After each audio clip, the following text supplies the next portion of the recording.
Talk. I am your host, Gwen Caldwell. It's my honor and privilege to welcome Russell Gould back to the show. Good morning, Russell.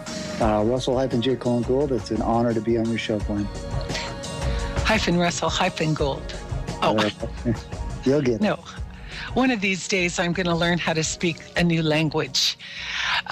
Russell, so it's been a few months since you've been on the show, and I want to talk about the Postmaster General. But before we do that, I just wonder if you have any updates since you've last been on the show that you'd like to share with our audience. Yes. Right now, we're currently working with the Hawaiian Kingdom out in Hawaii. As most people may or may not know, the natural citizens of Hawaii came out of international bankruptcy in February of 2013 this year. And as they came out of bankruptcy, they hired my postal stations and my postal authorizations as Postmaster General of the world to generate postage stamps for their new country and their new nation as they came out of an international bankruptcy, which was, as most people may or may not know, international bankruptcy moratoriums run 70 years. And so we set up a free trade zone for quantum banking through the Hawaiian Kingdom out in Hawaii, which has strategic metal treaties with the Department of Defense, as well as platform banking for commodities in a free trade zone, which has no tax implications through our postal union that we set up through Bern, Switzerland, back in 2000. So we have a marshaling security against the Internal Revenue Service that anyone who does banking with our world banking system is immune from taxes. So, Russell, what is the difference between how that's set up there in Hawaii now as opposed to, say, state banks? Okay. What it is basically the contract itself has freight cargoes on it which generate fee for freight for the Hawaiian stamps that the Hawaiian Kingdom is now using. And so the contracts themselves and the location of Hawaii, a strategic location, can be used as a clearinghouse, a custom clearinghouse for the bills of the ladings, for cargoes, for freights, for commodities, for vessels that you can place in motion, which then have a postal stance under what's classified as a mail fish treaty, so that you can be in maritime ports, port banks for negotiating and transporting goods and cargoes worldwide. Interesting. So is it possible to do that anywhere, or does it have to be a sovereign nation, or? Well, contract itself, you've got to remember, Earth is a vessel in the sea of space. And as you walk in and out of these corporate structures in usury, you've got to remember that they're set up in a adverb-verb scenario, which means that the contracts that other people are holding have no enforcement because they're written in past tense and future tense, which violate the authority of the now, because we only have now-time jurisdiction. This is where the correct parse sentence structure grammar comes into play, because the words and the identification for the terms and performance in contract and the duties that are withheld are in the now. So it gives the client, gives the citizen, gives the contracting postmasters that are doing banking in that location now-time jurisdiction and possession of their goods, freights, and then it also directs the free trade zone agreement contracts for military personnel to be mustered into position to safeguard the values. Nice. Okay, so I want to talk about the Postmaster General. And for new listeners, can you explain what the role of the Postmaster General is and where the authority comes from? Okay. First of all, you have to comprehend what it takes to be a postmaster. And what it takes to be a postmaster is very simple. You autograph your name across the postage stamp. That makes you a postmaster. But what function does that mean? What does that exactly mean? Well, that means that as contracts, I'm just going to use contracts or vessels, come in and out of your life, you have a rule of closure. The closure that you give to the terms of the contract and the vessels moving in and out of joinder or communion with your contract have to be all up front.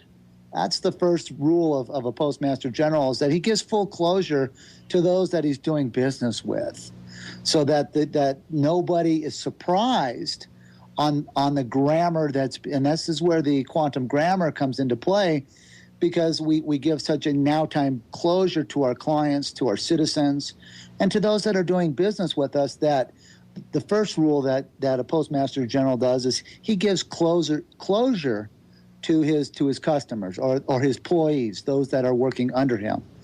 The second thing that he does is, as he gives closure, he does it in the correct parse sentence structure grammar, so that everybody knows the terms and the qualifications of the math communication or the math interface to go in and out of all languages in the world and lose no deviation in your sentence structure.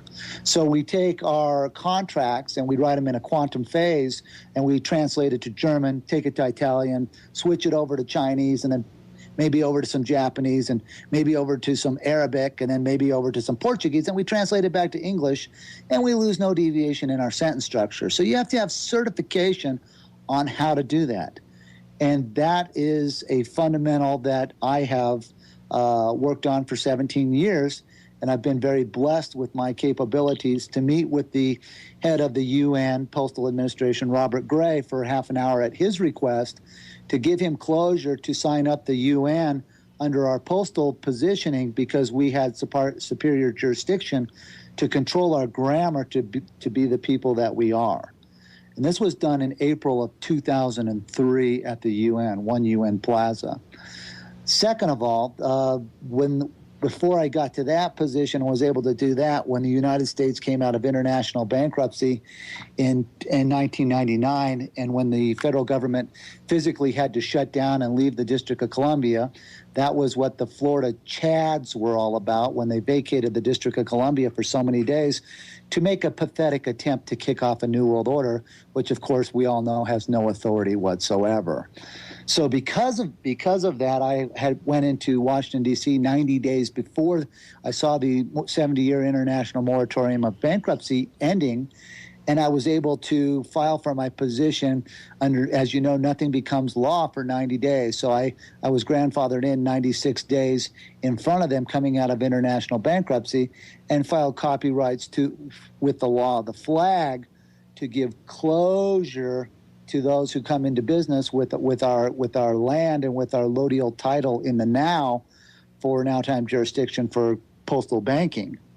And so that was done through the U.S. Postal Service through what is known as switching waybills, transit waybills, and these are fundamental things that a Postmaster General uses on a daily basis, just in mechanics for freight forwarding of goods. And which is what a postmaster does, is a postmaster freight forwards goods. And so there are mechanical mechanisms in place that are worldwide. And what I did, which was very unique, and this is why the CIA, the NSA, and Department of Defense pulled me over, is I created a periodic table with my own closure for the Global-Bureau of the Weights and Measures. This is a very valuable piece that most people don't know about. And what has happened is the measurement of movement of vessels, the measurement of value of character, of symbolisms, of hieroglyphics of communication are done through the International Bureau of Weights and Measures, which is an adverb-verb scenario. So I disqualified and syntexed their charters for false and misleading statements and fictitious conveyance of language, and made a position claim for the Global-Bureau of the Weights and Measures. Okay, we're coming up on a break, Russell. When we come back, I want to ask about the postage stamps canceled by the postmaster, and how that plays into contract. So please stay tuned. Okay, Russell, welcome back to the show. Before we get into how postage is used on documents and contracts, I want you to finish your thought on how the weights and measures affect us and how we can better understand the role it plays in our lives. Thank you. Yes, the Global-Bureau of the Weights and Measures basically, in a nutshell, measures linear measures such as inches, feet, yards, miles, nautical miles, and square measures, cubic measures, liquid measures, just anything to do with the measurement of placing a value on a thing or a commodity or a measurement of space. And so by giving closure the way that we have, it allows us to have authority for our linear measures, so that when we say that our land circumference is, pi to the whatever, that we have that positioning now, instead of traversing back into the international, which is no terra contract people location. And so we've set up our own charter to control the outcome of our own sums and differences in our own lives, which allow the autonomy of self-governments for each person, as long as that self-government doesn't interfere upon someone else's liberties and rights. We've also taken it to a phase of a periodic table where we've broken down specific gravity, heat, time, temperature, and pressure to molecular structure of molecules, elements, electricity. And so these are things that when you, as a charter party of our corporate structure, that you have closure on before you get into it, so that you can have the necessary closure to control your possessions and to control your equity. Okay, so all right. There's so much to cover in this short hour, as you well know, Russell. And I apologize. I didn't even cover the quantum grid system, dealing with latitude, longitude, the harmony of degrees and how the negative words there, and minutes and seconds of weights and measures. So, I mean, I could go on with this concept and these topics for literally hours. The periodic tables that I published were both on a monoatomic level and a periodic table level, and they were placed in a tetrahedron and filed at the Global Bureaus of the Weights and Measures in 2003, 2004. When that was done, 72 hours after I posted it, the CIA took me off the streets along with the NSA and Department of Defense, and we had a conversation about who controlled what and the sums and differences, which at the meeting I was in control. So it was very nice. So what I see is we're taught culturally through our education system to do mathematics and to think and to measure time in a linear fashion, when in fact we live in this great big giant quantum universe. Yes. And basically all of those measures are circular, and we're not taught that. And so we have this knowing within our own being that we are contrary to what we're being taught in our own knowing, but yet that's how the world functions. And so you always feel like you're up against this adversary, so to speak. And I think people are more sensitive to that now than ever, and people are starting to understand quantum physics. They're starting to understand what their role is in the universe. And so I think this is really important stuff that you're doing, because I think it brings everything full circle in that sense. And yes, the conscious awareness of comprehending where you are in your conscious position in the quantum grid system is very valuable. Comprehending the distances and sums of weights and measures as Earth floats as a vessel in dry dock through the sea of space is very valuable, not only to your conscience, but to your positioning of yourself as a postmaster. Because as a postmaster, that's what allows you to move through this corporate world, since we are all postal employees from cradle to grave. And because of that, that's where, back to your original question, if we can go back on point with that as Postmaster General, Gwen, it's very valuable as a Postmaster General that I give full closure to the citizens that join and charter up with our corporate structures. Okay, now I want to talk about the postage stamp on documents, contracts, court subpoenas,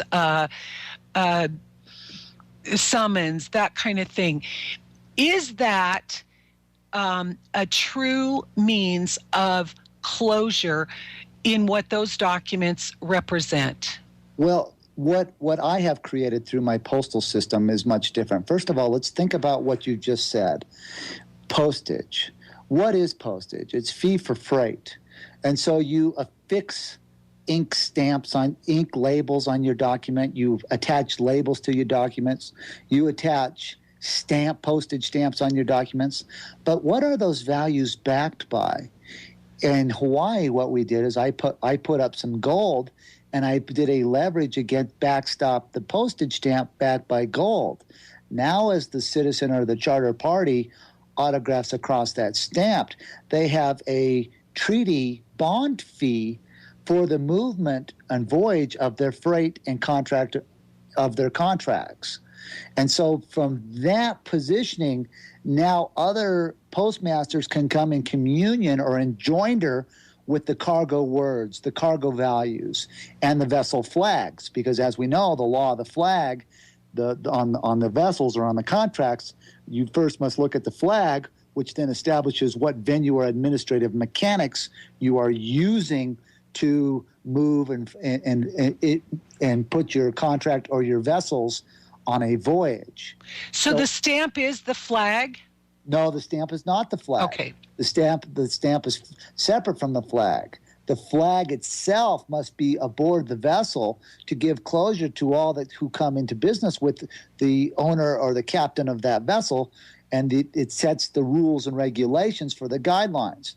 This is where the Pentagon came into a lease contract with me on the Title IV 1.9 grammar flag.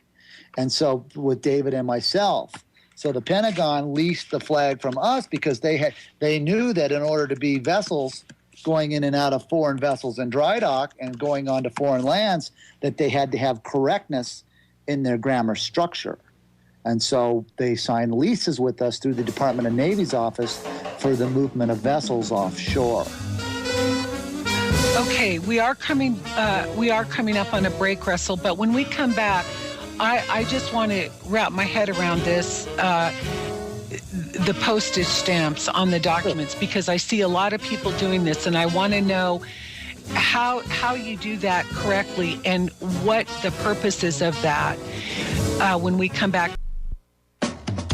At Orion News Talk, we know times are bad. Ever since 9/11, a battle has been waging against we the people. Our Constitution is under attack. A clandestine war has been launched against this country and the world. The Federal Reserve Cartel has bankrupted our nation and destroyed our economy. Our executive, legislative, and judicial branches have been turned against us. But the Declaration of Independence gives us the right to alter and abolish bad government. Our leaders and our law enforcement are supposed to uphold and protect our Constitution and to fight all enemies, foreign and domestic. They're not. So we ask you to join us to accept that vow as we stand together against the New World Order. We will not allow our country and our freedom to be taken. And to the powers that be, we say this: we will win this fight. We will defeat you. So keep listening and tell a friend, because this battle is far from over. Orion News Talk, news and views beyond the mainstream media. Welcome back to the show, Russell. Thank you very much, Gwen. I want to get my arms around summons, or when you're served with something to appear in court. no matter what it's on, if it's a foreclosure or you didn't show up for court, you ordered a show cause, whatever it is, the notary public always puts a stamp or a seal on that document before it's served. What does that mean, and how should we respond? Okay. If your documents have fees for freight, which are postage on the vessel or on the contract, at that point, somebody's paid a fee somewhere to ship that contract or that vessel into your matrix or into your world. Now, depending on the joinder that the courts have with you, because the United States judicial system is closed right now. It has no authority whatsoever, and those judges have no authority whatsoever because of the adverb format that they're writing in. All judges in the United States write with a second grade reading and writing level. But they have closure of what correctness is. They make choices with a volition not to do it. So what they do is they hire their private thugs, their pirates, and they leave their foreign vessels in dry dock because the courthouse is a foreign vessel in dry dock. The judge sits behind a yellow fringe flag with a spire on top if it's in a state court for martial law, or an eagle on the top with the wings out for martial law under administrative mechanics. So because it's a martial law system, martial law suspends all jurisdiction. Because martial law has already been claimed and already is being manifested, this is what we spoke about earlier about the flag being aboard the vessel, because that gives closure to all who choose to go into contract with those people flying those banners, those flags, those flag standards. And for those who wish to educate themselves, please go to Army Regulation 840-10, 21, 22, 23, 24, 25, 26, 27, 28, 29 to please educate themselves so that they don't fall into the traps of closure through the law of the flag. And that will give the audience enough wherewithal, those who choose to do their own searching for their own recovery of their own truth, of their own correctness. That is a good place to start to learn on the mechanics of the law of the flag. Because that foreign judge only has jurisdiction in his courthouse, he hires a vessel to go serve a summons or a subpoena on someone. The vessel he hires is typically the sheriff's department, who flies a yellow fringe flag, typically 3x5, which shows that he's under military parade movements. So once again, showing you that he's in a state of martial law, he shows up at your house and hands you a contract or a vessel. A vessel is classified as anything that can be put into motion. If you drop a piece of paper, it's something that can be put into motion. If you hand it and try and ship it over to another person, it can also be put into motion. Therefore, contracts are vessels. As that vessel arrives on your doorstep, you have choices to make. Judging on the criteria of the summons, if it has a file fee on it, then you know that it has been filed in a timely manner. If it does not have a file stamp on it, you know that it is not valid.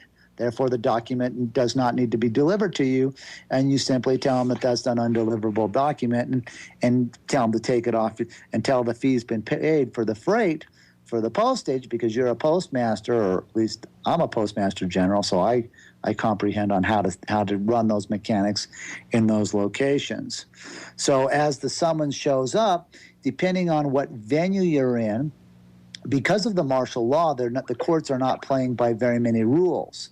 Therefore, not by playing it by any rules, because they can make it up as they go, because they have guns and clubs and they can hurt you.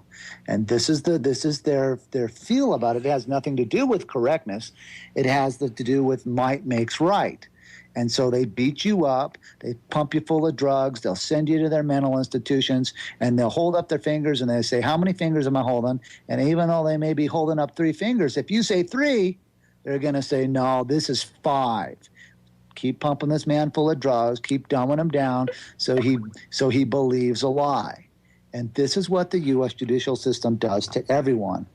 As most people may or may not know who are listening to the show, I disqualified the United States Supreme Court on October 1st of 2004. At that point, the head judge and several judges retired immediately because they realized under knowledge and negligence they had been disqualified.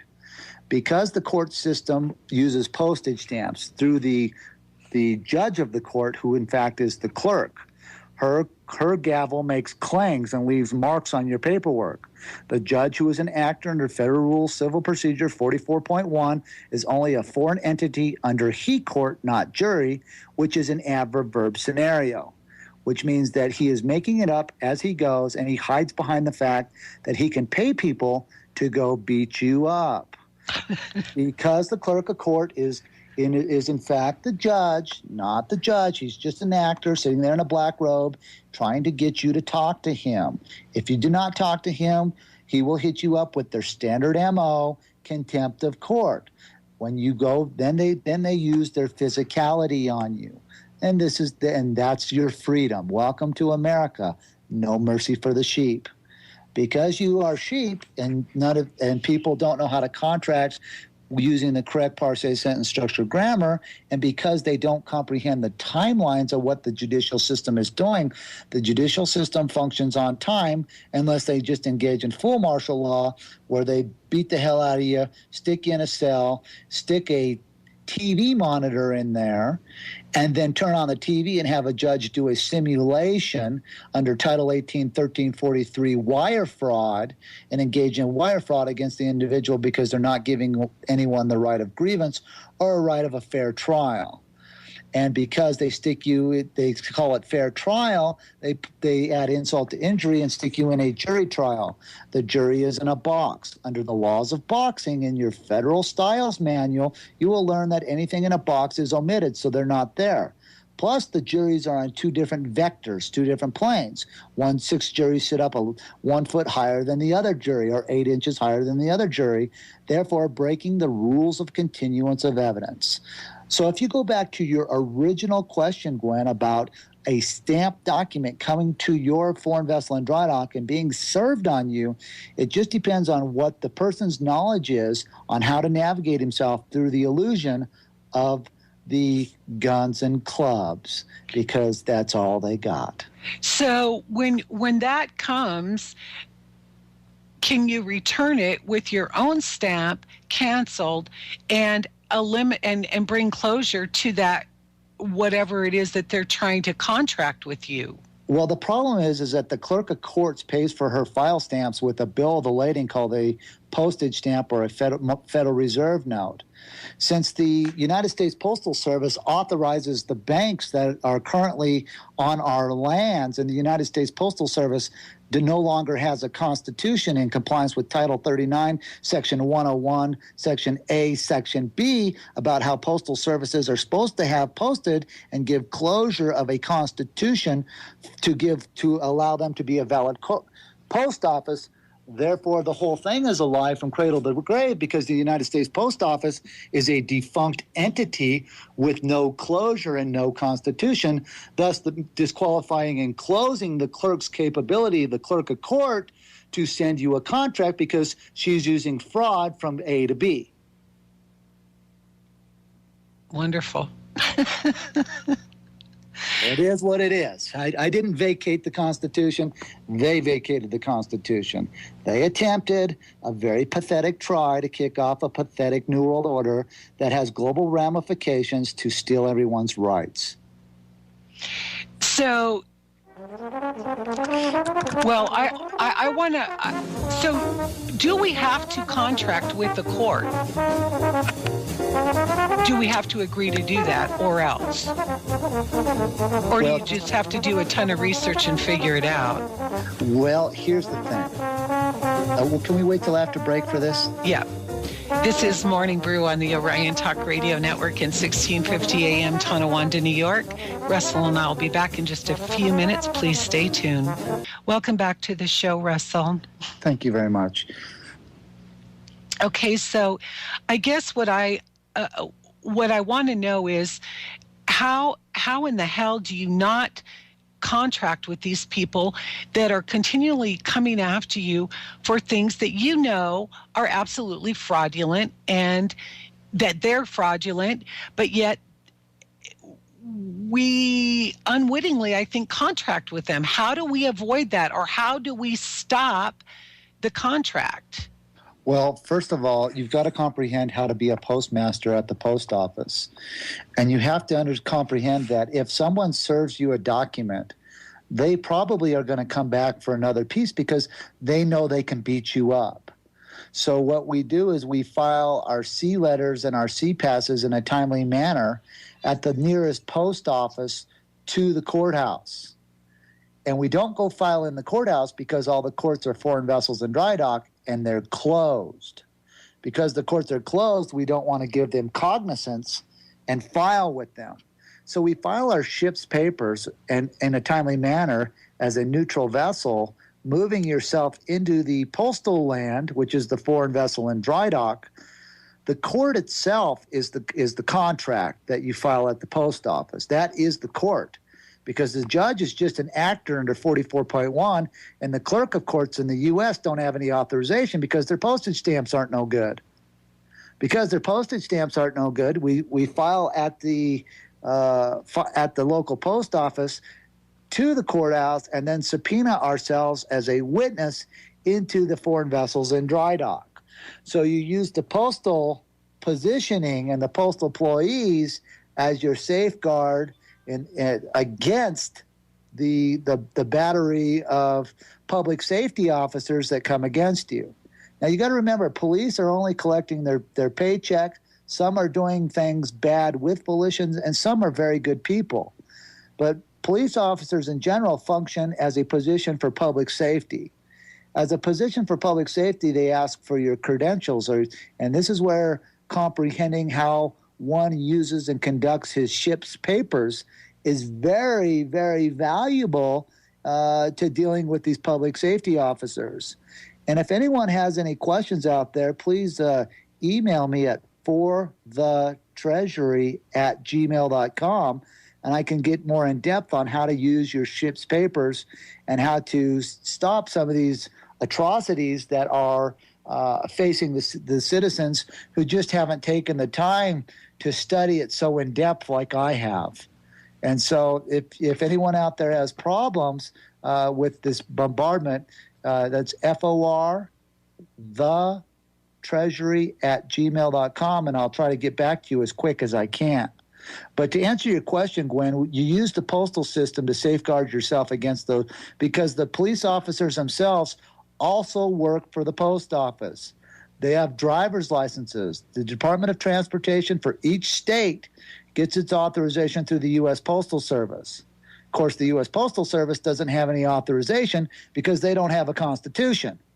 So you're stuck in a catch-22. So we file constitutions with our contracts that we file at the post office to give closure that we are these citizens moving forward in a peaceful manner to stop and correct false and misleading statements with using correct sentence structure, communication, parse, syntax, grammar. Okay, now our time is getting short, but I see all kinds of people out there claiming to be postmaster generals. How many damn postmaster generals are there supposed to be on this planet? Number one. And number two, I believe that by using this verbiage that they are committing fraud and misguiding and misleading a whole lot of people, and they're making themselves quite a sum of money doing it. And I wonder if you could address that. First of all, there's only one, and that's me. And that's the way I know that is I met with 82 ambassadors at the United Nations who sat down with me as Postmaster General, took my contracts and forwarded them to their nearest postal system, their nearest banking for their countries. Second of all, I met with the head of the UN postal system, Robert Gray, in 2003, who put his postal venue under my tutelage due to the fact that I had superior knowledge of what it meant to be a Postmaster General, and I have authenticated it through my actions through the years. So there is only one Postmaster-General of our world, and that would be me. Regardless of what anyone would claim, that would be false and misleading. And the world will vote it in. The citizens who know and have used the techniques and already know, and they're very pleased with the outcome of how the bombardment of public safety officers either goes away, but typically the public safety officers, because they're postal employees, there are things that their education is very limited, and they're following orders, and it's the people behind them that have a volition to steal, plunder, and put into peril citizens and take all their equity. So it's a very sad thing to see. Anyone who is stuck working with the U.S. judicial system is being scammed, and they are losing all their money, they're losing all their equity, and they're losing all their rights because they're using false and misleading statements. And the U.S. judicial system uses our technology to not join with anything because they know nothing is correct that's being presented to them. Oh, my God. It is pitiful. Okay, so Russell, we're down to about 3 minutes. I would like you to give out your contact information again, if you would, please. Yes. And also, if you've got any closing thoughts that you want to share with the listening audience, now would be the time to do it. Okay. You can reach me at forthetreasury@gmail.com.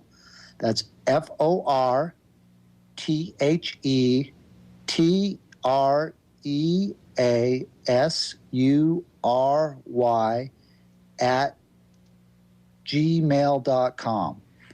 And that's the best way to reach me. If I don't get back with you right away, I will do my best to get back with you as quick as I can. And for the people listening out there, just continue to study your grammar, continue to study the mechanics of how things move on this planet from point A to point B, and know that there are good people in high places, whether we know it or not, that are going to do the right thing. Okay, I got one last question to ask you, Russell. Sure. We're seeing all kinds of chatter about martial law and about President Obama. I mean, he's had the week from hell. Well, you got to remember, he's a Johnny-come-lately. He really just follows orders. I conducted a military court-martialing of George Walker Bush, Richard Bruce Cheney in Washington, D.C. every 45 days for 4 years. And so there were guidelines that were set there years ago with me as Postmaster General and Comptroller of the global currency and Treasurer of the country that provide a safeguard for the citizens against these false and misleading statements of politics. The U.S. Congress was shut down. The House and Senate were both shut down during that martial law time, and we put passing bills in saying that they couldn't pass any laws against our citizens. So I have put in a construct to safeguard citizens against things that are occurring now, because you got to remember, these people are just Johnny-come-latelys. So when we hear all this chatter, what should our response be, and how do we get to the bottom of what the truth is? If the military shows up in your front door, you ask them where their contract with the Postmaster General Russell-J. Gould is, and you have me deal with them. Believe me, I've walked onto military bases. I know how to deal with the sort. Yay! Okay, Russell's going to save us from martial law, you guys. He said it here live, right on Morning Brew.